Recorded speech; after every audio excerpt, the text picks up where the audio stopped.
Today we're going to be filling in some shapes in Procreate with two different brushes, Peppermint and Studio Pen. Well, there are two different outlines actually, so we're going to start with the Peppermint, and you can see here I've already been drawing the shapes. I've already started drawing those shapes.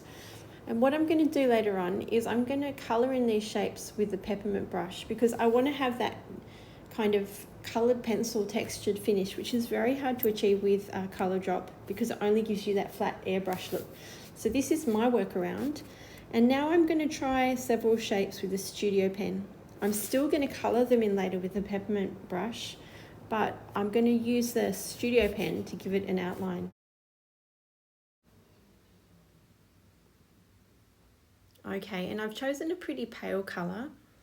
I'm going to start filling in my colour very soon once I've just fixed up the shape a little bit, fixed up the outlines.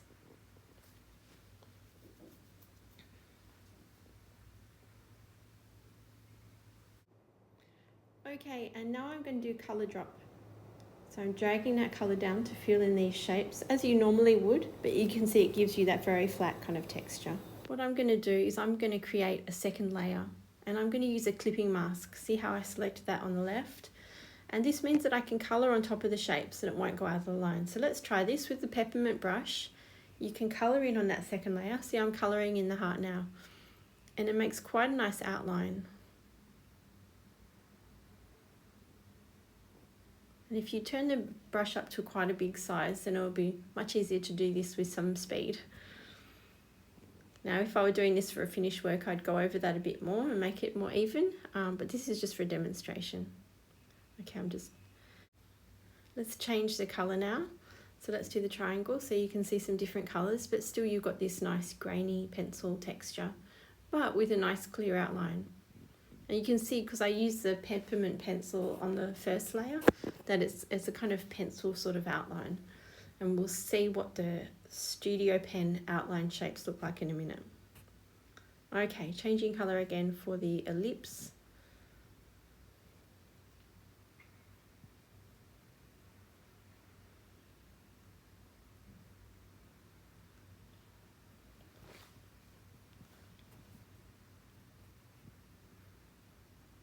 Now it's time to do the Studio Pen shapes.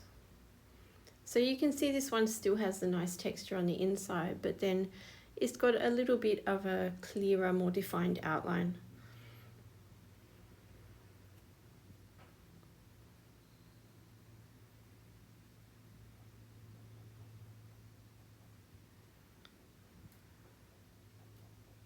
Let's just do a close-up of the outline there for Studio Pen so you can see what it looks like.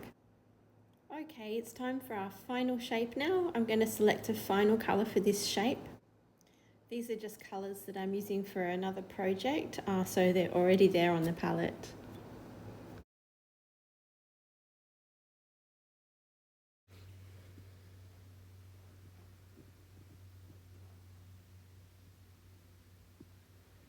Yeah, almost finished this now. You'll be able to see in a second all of the shapes coloured in.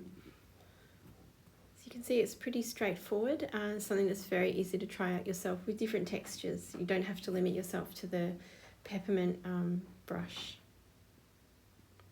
There we are, and it's done.